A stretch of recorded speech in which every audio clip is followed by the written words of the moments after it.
जी नमस्कार। स्वागत है दोस्तों आप लोगों के अपने यूट्यूब चैनल हिंदी परीक्षा इसके पर। तो दोस्तों, आप लोग जानते हैं कि हम लोग एमएचडी 13 का जो जून 2025 का जो क्वेश्चन है उसको सॉल्व कर रहे हैं। बहुत ही इंपॉर्टेंट प्रश्न है। तो 5वां नंबर प्रश्न है, उपन्यास की आलोचना के प्रमुख वैचारिक आधारों की चर्चा कीजिए। मतलब उपन्यास की जो आलोचना है ना, आलोचना वैसे तो आप लोग मीनिंग जानते हैं लेकिन फिर भी मैं बता देता हूँ। आलोचना करना मतलब किसी चीज की दोष और गुण की चर्चा करना। ठीक है, तो उपन्यास की आलोचना करना है और उसके जो प्रमुख जो वैचारिक आधार हैं उसके ऊपर बातें करने के लिए प्रश्न दिया गया है। अब यहाँ पर वैचारिक जो आधार होते हैं वो विचारों सिद्धांतों के ऊपर चलते हैं। ठीक है, तो सबसे पहले हम लोग इसकी भूमिका देखेंगे और भूमिका में हम लोग देखेंगे कि हिंदी उपन्यास का उदय भारतीय समाज की जटिल, औपनिवेशिक और संक्रमणशील परिस्थितियों में हुआ। हिंदी उपन्यास का उदय कब हुआ? भारतीय समाज की जटिल, मतलब एक समय चल रहा था हमारा, जो कि अंग्रेजों के शासन काल में जब समय चल रहा था उसी को औपनिवेशिक बोलते हैं। तो इस समय में हमारा जो देश था बहुत ही मतलब जटिल समस्या से जूझ रहा था। चारों तरफ से सामाजिक, सांस्कृतिक, ठीक है, मतलब सारे के सारे जो किसान भाई थे सभी को शोषण किया जा रहा था। उसी बीच हमारा हिंदी उपन्यास का उदय हुआ। इसलिए उसकी आलोचना की दिशा में जब हम लंबे समय तक इन्हीं मतलब परिस्थितियों में अ, ढले हुए थे, जब इन्हीं परिस्थितियों में फंसे हुए थे, तो जब इसकी आलोचना की जाती है तो वही सारे समय निकल कर सामने आते हैं। तो हिंदी उपन्यास केवल साहित्यिक विधा नहीं है, बल्कि एक सामाजिक और सांस्कृतिक और वैचारिक आंदोलन का दर्पण भी है। तो इसकी आलोचना भी क्रमशः आदर्शवाद, यथार्थवाद, मनोविश्लेषणवाद, अस्तित्ववाद और समाज निष्ठा दृष्टियों से विकसित होती रही है। तो हिंदी आलोचना का जो हिंदी उपन्यास का जो आलोचना है उसकी क्रमशः विकास हुई है, लेकिन आदर्शवाद, यथार्थवाद के ऊपर, मनोविश्लेषणवाद के ऊपर, अस्तित्ववाद के ऊपर। ठीक है, इसलिए उपन्यास आलोचना के प्रमुख वैचारिक आधारों की चर्चा करना आवश्यक है, क्योंकि इन्हीं के माध्यम से उपन्यास की औपन्यासिकता, संरचना और प्रभाव का सही मूल्यांकन संभव हो पाता है। तो मुख्य उत्तर में हम लोग देखेंगे कि उपन्यास आलोचना का प्रारंभिक परिप्रेक्ष्य क्या है। तो हिंदी उपन्यास का जन्म उस युग में हुआ जब भारतीय समाज औपनिवेशिक दास्ता, आर्थिक पिछड़ेपन और सामाजिक रूढ़ियों से जकड़ा हुआ था। मतलब हमारा हिंदी उपन्यास का वो समय था जब इसका जन्म हुआ, जब समाज सामाजिक रूढ़ियों से, औपनिवेशिक दास्ता में और आर्थिक संकटों से जूझ रहा था। और उस समय जो सबसे पहले जो उपन्यास लिखे गए थे उसमें था चंद्रकांता, भाग्यवती, परीक्षा गुरु, ठीक है, आदि जो मतलब ये जो उपन्यास थे उसमें समाज सुधार की बातें की जा रही थी, नैतिकता की बातें की जा रही थी और धार्मिक आग्रह प्रमुख थे। अतः इनकी आलोचना भी सामाजिक नैतिक दृष्टि से की गई। उस समय की सामाजिक और नैतिक दृष्टि को नजर में रखते हुए इसकी आलोचना की जाती है। उस समय उपन्यास को मनोरंजन या सुधार के साधन के रूप में देखा गया। उसी समय उपन्यास को केवल मनोरंजन या सुधार के साधन था। सुधार करेगा इसकी कोई गारंटी नहीं थी, बस सुधार का एक साधन के रूप में इसको देखा गया था। इसलिए कोई ठोस वैचारिक आलोचना नहीं बन सकी। दूसरा नंबर है कि, एक मिनट, हाँ, प्रेमचंद के प्रेमचंद युग और यथार्थवाद का उदय। जब प्रेमचंद युग आया, ठीक है, जब प्रेमचंद युग आया तो यथार्थवाद का उदय हुआ। यथार्थवाद मतलब प्रेमचंद ने अपने उपन्यासों में सच्चाई को सामने रखा। जो समाज की सच्चाई थी, उस समय का जो समाज जिन परिस्थितियों से जूझ रहा था, उन सारी चीजों को प्रेमचंद ने अपने उपन्यास में जगह दी। तो प्रेमचंद के आगमन के साथ ही हिंदी उपन्यास और उसकी आलोचना दोनों में एक ही नई दिशा का सूत्रपात हुआ। प्रेमचंद ने उपन्यास को समाज और जीवन का यथार्थ से जोड़ा। उनकी कृतियां जो है, जैसे गबन, गोदान, कर्मभूमि आदि ने सामाजिक विषमता, वर्ग संघर्ष, नैतिक द्वंद्व को स्वर दिया। मतलब इन सारी चीजों, समाज में जो विषमता फैला हुआ था, नैतिक द्वंद्व था, सामाजिक अराजकता फैला हुआ था, इन सारी चीजों को प्रेमचंद ने अपने उपन्यास में जगह दिया। इस दौर में आलोचना का वैचारिक आधार सामाजिक यथार्थवाद बना। किस बिंदु पे आलोचना करना था? सामाजिक यथार्थवाद के ऊपर। उसी को मतलब लेकर वैचारिक आधार बना। जिसे बाद में डॉक्टर रामविलास शर्मा ने अपने ग्रंथ प्रेमचंद और उनका युग 1952 में सुदृढ़ रूप दिया था। तो बाद में इसी को सामाजिक यथार्थवाद को ही डॉक्टर रामविलास शर्मा ने अपने ग्रंथ में, उनका ग्रंथ का क्या नाम है, प्रेमचंद और उनका युग, जो कि 1952 में निकला था, उसी में इन्होंने उसका रूप दिया था। ठीक है, वैचारिक आधार के रूप में। तीसरा नंबर है समाजवादी और प्रगतिशील दृष्टि। प्रगतिशील लेखन आंदोलन ने उपन्यास आलोचना को मार्क्सवादी और समाजवादी दृष्टि दी। अब प्रगतिशील जो लेखन जो आंदोलन हुआ उसमें इस उपन्यास की आलोचना की गई और मार्क्सवादी समाजवादी दृष्टि उसको दी गई। अब उपन्यास का मूल्यांकन वर्गीय संघर्ष, श्रम शोषण, स्त्री की स्थिति और समाज का सामूहिक चेतना के आधार पर किया जाने लगा था। मतलब समाज की जो सामूहिक चेतना थी, मतलब सबको मिलाकर, सबको एक साथ सचेत करने का काम किया जा रहा था। डॉक्टर रामविलास शर्मा, रांगिया राघव, राहुल संस्कृतायन, अली सरदार जाफरी और हंसराज रहवर जैसे विचारकों ने इस दृष्टि को परिपक्व भी बनाया था। मतलब ये सभी के सभी विचारक हैं, ठीक है, कवि हैं। प्रेमचंद आए, यशपाल और वृंदावन लाल वर्मा के उपन्यासों का मूल्यांकन इसी आधार पर हुआ है। अब हम लोग बात करेंगे तीसरे नंबर बिंदु की, जिसमें मनोवैज्ञानिक दृष्टिकोण आता है। तो स्वातंत्रोत्तर काल में जैनेन्द्र कुमार, अज्ञ, मोहन राकेश और निर्मल वर्मा जैसे लेखकों ने मनुष्य के आंतरिक जगत को उपन्यास का केंद्र बनाया। ये सभी के सभी जो लेखक हैं, इन्होंने मनुष्य के आंतरिक जो जगत है उसका केंद्र बना दिया अपने उपन्यासों का। अपने उपन्यासों में इन लोगों के आंतरिक जीवन का जगह दे दिया गया। इस काल में आलोचना का प्रमुख वैचारिक आधार मनोविश्लेषणवाद बना।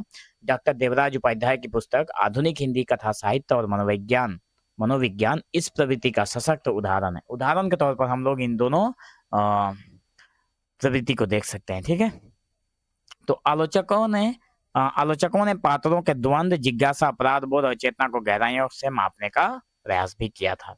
जो भी आलोचक आए, उन्होंने जो इस उपन्यास के जो पात्र हैं उनके अंदर चल रहे द्वंद्व को, मतलब उनके अंदर चल रहे युद्ध को, उनके अंदर चल रहे जिज्ञासा को, उनके अंदर चल रहे अपराध बोध को, मतलब आंतरिक जो जगह दिया गया, तो उनकी अंदर चल रहे सारी चीजों को इन्होंने मापने का, गहराई से मापने का प्रयास किया था।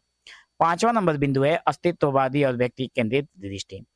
नई कहानी और नए उपन्यास के दौर में, नई कहानी जब आया और नया उपन्यास का जब दौर आया, तो उस दौर में 1950 से लेकर 1970 के बीच में अस्तित्ववाद का प्रभाव पड़ा।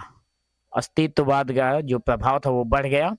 निर्मल वर्मा, अज्ञ, मोहन राकेश, उषा प्रियंवदा आदि ने व्यक्ति की स्वतंत्रता, एकाकीपन, अस्मिता और जीवन के अर्थ की खोज को कथा विषय बनाया। मतलब यहाँ पर सभी के सभी जो लेखकों का नाम मैंने कहा, ये सभी के सभी क्या करने लगे, व्यक्ति की स्वतंत्रता के बारे में बात करने लगे, एकाकीपन क्यों है उसकी बातें करने लगे, व्यक्ति की अस्मिता, उसके जीवन के आखिर क्या अर्थ है उसका, उस विषय को खोजने में लग गए।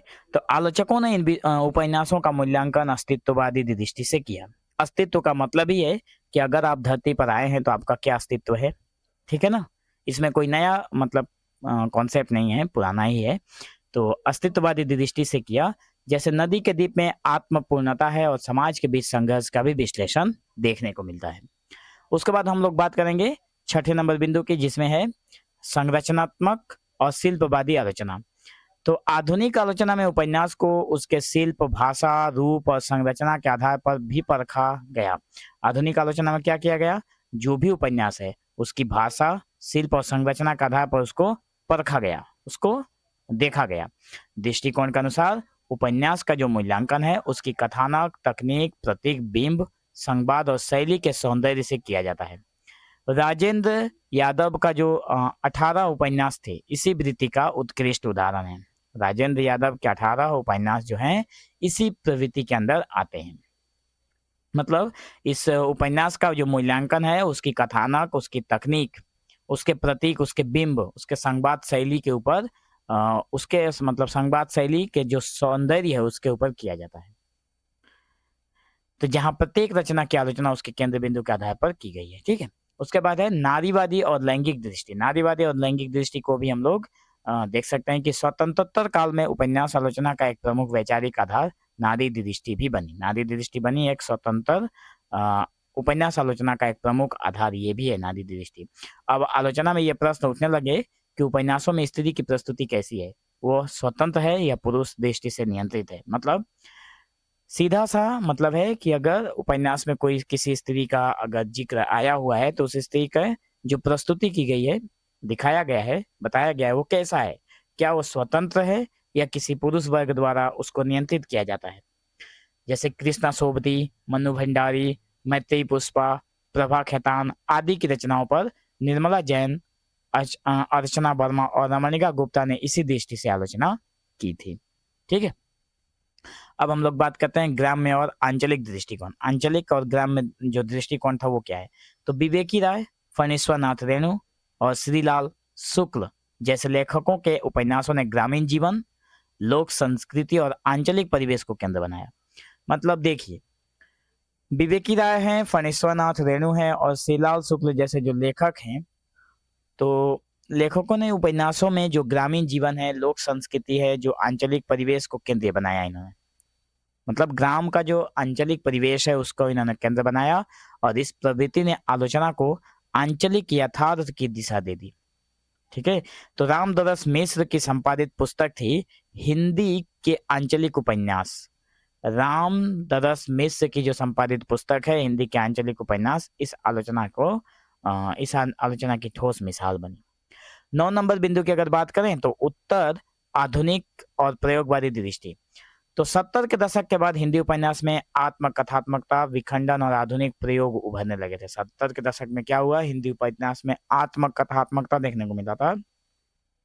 ठीक है, आलोचक अब यह देखने लगे कि कोई उपन्यास कितनी नई अभिव्यक्ति के साथ अपनी सामाजिक सच्चाई को कहता है। मतलब जो भी आलोचक थे, जो भी दोष गुण देख रहे थे, उन सभी ने अब ये देखना शुरू कर दिया कि कोई भी जो उपन्यास है वो कितनी नई अभिव्यक्ति के साथ सामाजिक सच्चाई को दिखाता है। कुरु कुरु स्वाहा, एक चिथड़ा सुख और कसब जैसे उपन्यासों पर अर्चना वर्मा, विश्वनाथ तिवारी और राम विनोद सिंह ने उत्तर आधुनिक दृष्टि से आलोचना की थी। मतलब ये उपन्यास के नाम है, आप लोग ध्यान रखना। कुरु कुरु स्वाहा, एक चिथड़ा सुख और कसब, ये तीन के तीन उपन्यास के नाम है। उसके बाद है समन्वयात्मक दृष्टि, वर्तमान प्रवृत्ति। तो वर्तमान उपन्यासालोचना किसी एक सिद्धांत तक सीमित नहीं है। वर्तमान की जो उपन्यास आलोचना है वो एक सिद्धांत तक सीमित नहीं है। आज के जो आलोचक हैं जैसे निर्मला जैन, परमानंद श्रीवास्तव, नरेंद्र मोहन, इंद्रनाथ मदान उपन्यास को सामाजिक, मनोवैज्ञानिक, भाषिक और कलात्मक सभी दृष्टियों से एक साथ परखते हैं। अब आलोचना का प्रमुख आधार यह है कि उपन्यास पाठक के अनुभव जगत को कितना विस्तृत करता है। अब यहाँ पे आलोचना का जो प्रमुख आधार क्या है, यहाँ पे आधार की बातें की गई है हमारे प्रश्न में, तो इसका प्रमुख आधार है कि उपन्यास जो है पाठक के अनुभव को कितना विस्तृत करता है और मानव जीवन को किस गहराई से व्यक्त करता है। उपन्यास जो है वो मानव जीवन को कितनी गहराई से व्यक्त कर सकता है, इसी के ऊपर प्रमुख आधार टिकी हुई है। तो निष्कर्ष के तौर पर हम लोग यही बोलेंगे कि हिंदी उपन्यास की आलोचना ने यथार्थवादी मूल्यांकन से लेकर आधुनिक प्रयोगशील विश्लेषण तक का एक लंबा सफर तय किया है। अब उपन्यास आलोचना किसी एक मत की अनुयायी नहीं है, बल्कि बहुआयामी दृष्टि की साधक बन चुकी है। मतलब जो उपन्यास है वो किसी एक मतलब एक दृष्टि तक नहीं चल रही है, बल्कि बहुआयामी है, चारों तरफ से चीजों को देख रही है। उपन्यास और औपन्यासिकता, सामाजिक प्रासंगिकता, मनोवैज्ञानिक गहराई और कलात्मक संरचना, ये सभी उसके मूल्यांकन के निर्णायक आधार हैं। इसलिए आज हिंदी उपन्यास की आलोचना रचना केंद्रित और जीवन दृष्टि प्रधान दोनों रूपों में अपने परिपक्व चरण पर पहुंची है। इसलिए जो आज हिंदी उपन्यास है वो अपनी हिंदी आलोचना रचना केंद्रित और जीवन दृष्टि प्रधान दोनों को लेते हुए दोनों रूपों के साथ अपने परिपक्व चरण पर पहुंची है। ठीक है, तो आज की इस वीडियो में बस इतना ही। मिलेंगे हम लोग एक नए वीडियो में, तब तक के लिए धन्यवाद।